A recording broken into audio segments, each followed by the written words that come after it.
Welcome to Hustle and Pro Season 2, talking sports in Frisco from youth to pro. Now here's your host, Kelly Walker. Welcome to today's episode of Hustle and Pro. So I want y'all to meet Jules Hernandez, a young volleyball player here in Frisco, making some heads turn. So I'm excited to get to talk to you and learn about what you're doing in volleyball. Hi, Jules. Hi, thank you so much for having me. I'm so honored to be here. Well, I'm excited. So I know you've just been training, like a lot of our athletes. They come in here right off the court or the field. So thank you for taking a minute to come and talk to me. Of course. Okay, so with all of our guests, I like to do some quick hits to know you a little better. Okay. So as far as your favorites, so who do you look up to? Who are some of your favorite athletes? Oh, okay. I have a lot of my favorite athletes. Sarah Sponsel, she is a professional sand volleyball player. Okay.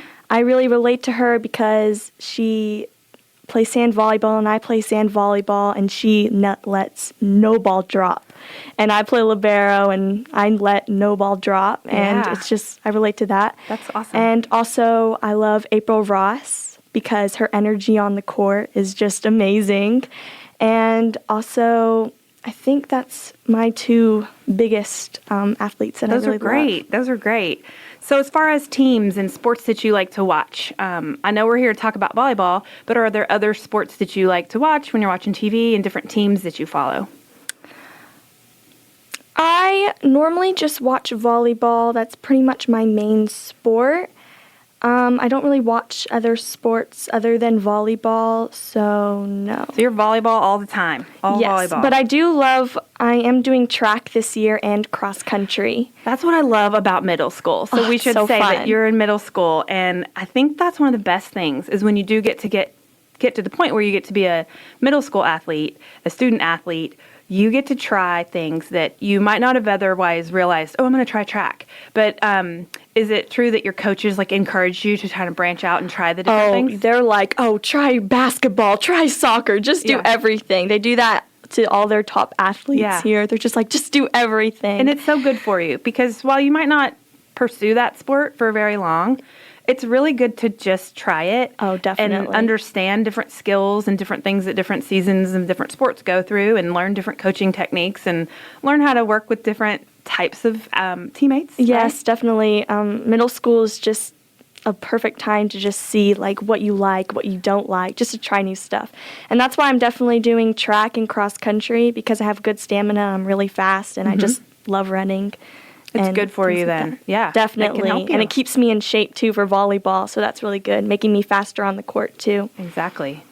All right, so I always want to know what people's favorite sports movies are. I know you're young, you haven't watched as many sports movies as many of us old folks like me. Do you have any favorite movies that you like that are sports? I like Waterboy, Adam Sandler. Yes. I think that's I really like that one because everyone kind of underestimates him, and everyone's just like, you're just this guy, no one likes you. But then he ends up being this amazing player with football. That's awesome. I don't think I've had that as an answer. In fact, I know that I haven't. But I've had some other Adam Sandler sports movies, like Happy Gilmore. He's so funny. I know. He's great. Everything he does is great. Okay. So I know, like I said, we're going to talk about your volleyball world today. And I wanted to know those other sports, which is great because I do think those skills help you. So I always want to know, from pro athletes, how far into your life did you play those other sports versus when you started focusing? So you are at the age today where most of those athletes, their answer is, when I was in middle school, when I was finishing middle school, when I was starting high school is when I dropped some of the other, sports that they knew they weren't going to be kind of their main thing. Many of them do, like you said, and play an off season, like a track or whatever. But they started to really, really hunker down and focus on that main sport, 7th, 8th, 9th grade. So my question to you is, it sounds like you've already, decided that volleyball is your thing. So when did that happen? And kind of tell me a little bit about that. So volleyball really started to get serious for me when my coach, Alex, asked me to be an alternate for his 11s team and go to nationals. And we won bronze medal that year. And after that, I was like, wow, I love this. This is so fun. I want to do this again, and I'm going to come back this year and win. And that's when it really kind of started to become I love competitiveness and the fire of it. And I was like, I'm going to come back and win. Okay, and that's when it came So help me with the serious. math. Like, how old were you when that happened? When my coach asked me to go as Or an what grade alternate, were you in, I kind was 10. Okay. See, that's good. That makes me feel better. I didn't let my kids pick one sport to focus on or play club or competitively till 10.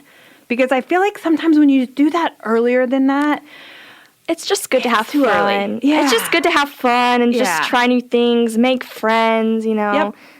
That's Exactly. really- Okay, so I want to know more about you as a player, your playing style, your position. I know you mentioned libero earlier, so that one's answered. But so tell me about the Jules the Rocket. Like, I see that hashtag or whatever. Yes. When I watch your Instagram stuff, so I feel like that is like kind of like embodies your personality out there, right? So tell me how that came about and how you feel like your personality. It's a really good story. Okay. So I was on my coach Alex's team at the time, and this is when he asked me to be an alternate for his 11s team. And every girl on the team had a nickname, but I didn't. And so we were all kind of trying to figure it out. And one practice, I remember I was doing really good. I was really fast on the court. I was like crushing the ball.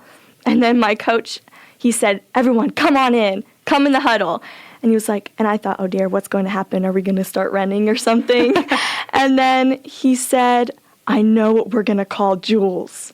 And I was just kind of, oh dear, please don't let this be bad. It's a big moment, finding out what your nickname is. And I was like, please don't let this be bad. And then he said, "We're going to call her The Rocket."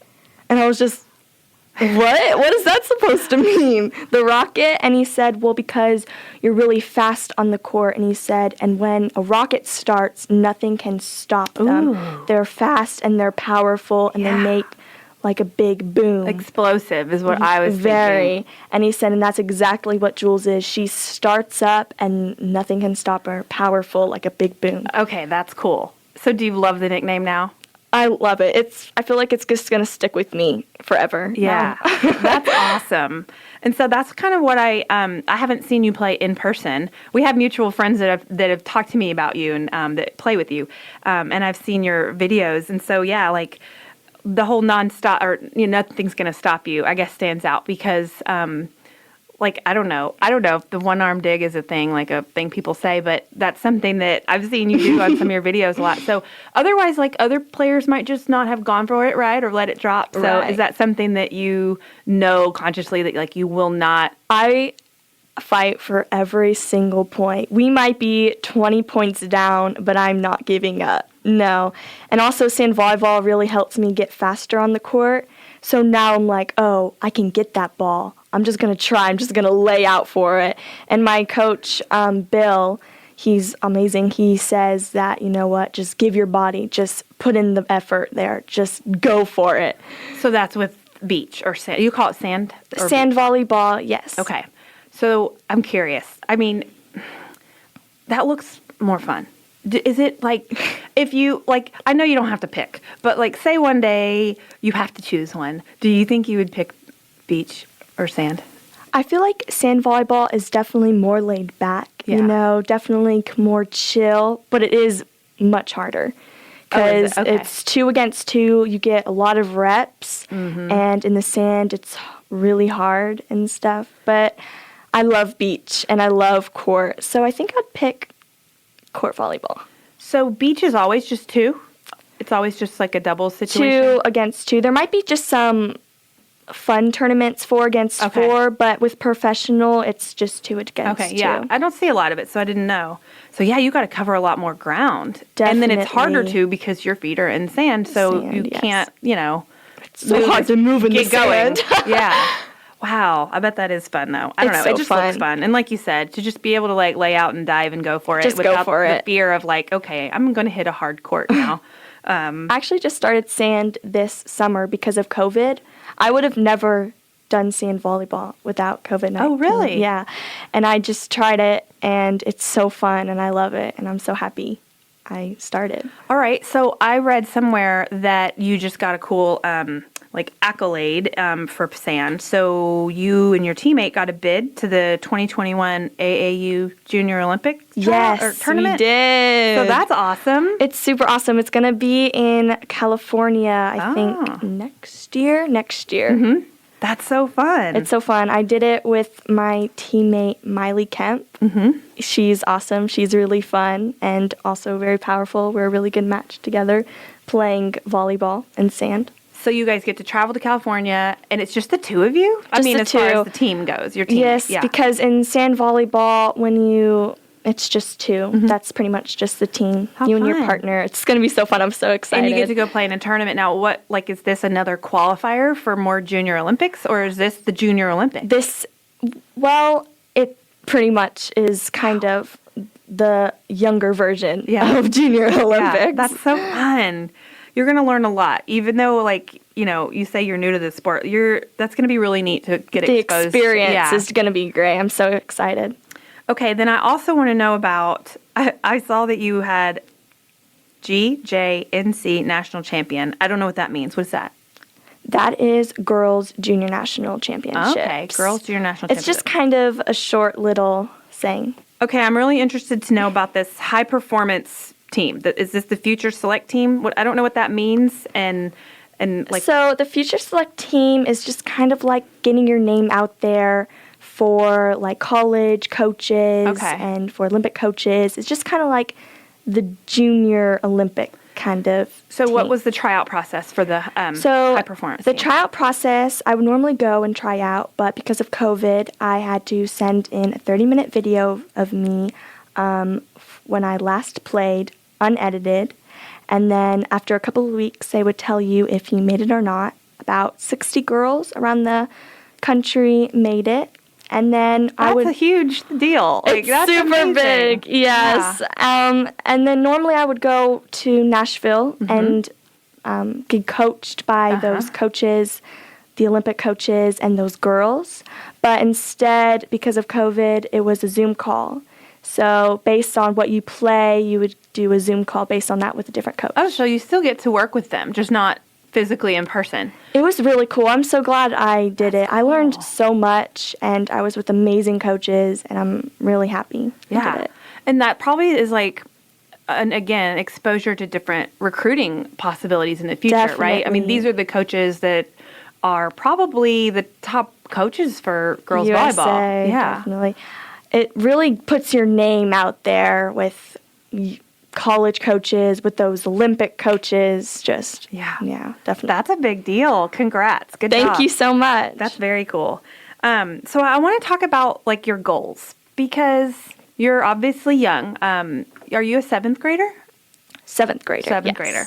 So you've got a lot of ways to go, right? Just to my still goodness. get to play for your school and a lot of stuff coming up. But you've already accomplished so many things. Do you set goals, or do your family set goals as far as your sports life goes? My family really supports me really well. They're just like, if you don't want to do volleyball more, it's okay. If you want to do this, we'll support you. And my dream has always been to make it to the Olympics. Oh, wow. To really get there, I just really want to make a big name for myself. And I also want to make it to a D1 college, and then take it a day at a time, and then hopefully make it to the Olympics. That's awesome. Those are you. some big goals. So yes, that would be yes. You do have goals. All right. So you talked about the idea of never letting a ball drop earlier when you were talking about some of the icons as athletes that you look up to. I've also read about a coach talking to you about perfect effort. So I want to know more about that and how those sort of shape you as your player personality on the court. Well, my coach Alex really brought perfect effort always and always to my attention, because if you put the perfect effort in all the time, in every way you can, every day, then you really get a lot out of it. And so that's kind of like my perfect effort, to always go for that ball. Even though might be a foot away from it, just go for it. Just give that effort. Just give the sweat. And that's always just really stuck with me, because hard work is really contagious on the court. Right. So I noticed that watching you is that you get really pumped up, right, when y'all win a point. Oh, it's so fun. I mean, all the videos of you are like you being involved in the point too, but it feels like you are like a spark of energy, right, with your team. Do you feel that? Does everybody tell you that? Yes, a lot of people tell me that. I feel like I'm really very encouraging and energetic on the court, and I really lift up my teammates, but I wouldn't be able to do it without them. I have an amazing team. We're all really energetic, and we're all there for each other, and we're all supporting each other. Yeah, but that's important. And like you said, it's contagious because, especially at your age, if you aren't enjoying what you're doing out there, it's going to fizzle out, right? It's not going to be something you look forward to doing next year and the next year and the next year. And that's okay if it fizzles out. Something else will take its place and you'll have passions all your life. So whatever the passions are, just have fun. Yeah. Just do it. That's awesome. Thanks to Nike. Just do it. I love that. Well, fantastic. Is there anything else you want our audience to know before we wrap up here about playing for your school or playing for your club? I know you might want to give some shout outs to all the people you play with. Yes, my volleyball team. If you're listening, I love you guys. You're amazing. I also want to thank my coaches for supporting me. Coach Scott, Coach Alex, Coach Jason Rogers, Coach Bill, all of my coaches at Flyers. Thank you so much. I also want to thank my friends at volleyball at school. You guys are awesome. We're really good. We have, I think, 2 games left. Oh, good. And I also want to thank my family for supporting me. They're always really there for me, and I'm really grateful for them. And I also want to thank my sister. Aww. Because she is a really good role model for me, teaches me, because she's a really hard worker and she never gives up, and she really teaches that to me, and I'm really grateful for her. Oh, that's sweet. Family is very important with all these sports sacrifices that you make, because it isn't just you, right? No, it's a way beyond. It's a whole big family deal. Yeah, the player is the one doing things on the court. We're like a whole team ourselves. Right, right. I mean, behind the scenes, it takes people to get you where you got to be a lot, all the time, right? Your family schedule probably is affected a lot by volleyball and all the different teams that you play on. And it's crazy. In my family, it affects everything from when we eat meals and where we go on vacation and when we go, all those things. So while that's not like a complaint, it just factors in. It has my whole life. I mean, I was a competitive gymnast with my sisters, and so that's really? our life was kind of revolved around that until I switched gears. About your age and switched to play other sports and did middle school sports, and but there was always some tournament or season that our family was sort of revolving around with me and 2 of my sisters. It's crazy. I would not be able to do it without them. Yeah, it's important. So yeah, you're lucky and blessed to have a family with a good support system. Yeah. Well, thanks, Jules. It was really nice to meet you. Thank you so much. I'm so honored to be here. Well, good. I'm glad to meet you. And so I'll be following your journey and seeing where you go. Good luck. Thank you. Bye, Miss Kelly. And thank you for listening to this episode of Hustle and Pro. Make sure you subscribe on iTunes or wherever you listen to your podcast, and we'll see you next week.